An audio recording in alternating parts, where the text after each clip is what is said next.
जो आर्मी जाए या सुरक्षा बल जाए वो सिविल एडमिनिस्ट्रेशन के मातहत रहता है। तो अब इतने महत्वपूर्ण क्षेत्र में आप समझिए कि किसी राज्य सरकार को कोई भी सरकार आ सकती है, चुनाव है, चुनाव में कोई भी जीत सकता है, कोई भारत विरोधी तत्वों की भी सरकार बन सकती है। फिर क्या होगा?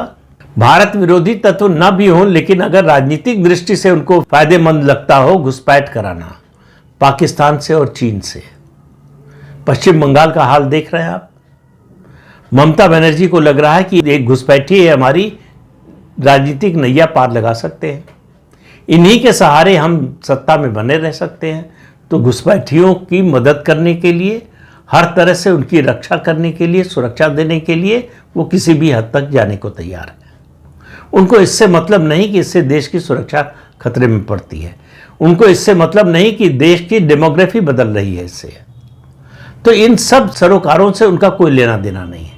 उनको सिर्फ एक चीज़ दिखाई देती है, वोट, और ये घुसपैठियाँ उनके कैप्टिव वोट बैंक है। लद्दाख को अगर पूर्ण राज्य का दर्जा मिल जाए और ऐसी सरकार आ जाए, फिर क्या होगा?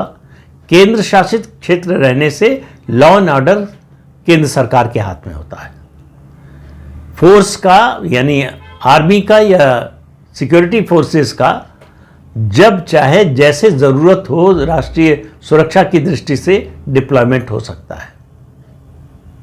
इसी को रोकने का मकसद है पूर्ण राज्य का दर्जा मांगने की कोशिश या मांग जो है। आखिर सवाल ये पूछा जाना चाहिए कि भाई आप 3 दशक से मांग कर रहे थे कि लद्दाख को यूनियन टेरिटरी बना दिया जाए, तो अब आप क्यों चाहते हैं कि इसको पूर्ण राज्य का दर्जा दे दिया जाए? और वो भी आपको मालूम है ये कितना सेंसिटिव इलाका है। तो सोनम वांगचुक की गिरफ्तारी से सबसे ज़्यादा, मैंने जैसा कहा, तकलीफ हुई है अरविंद केजरीवाल को और उन सब लोगों को जो एनजीओज के नाम पर ये फॉरेन फंडिंग लेते हैं।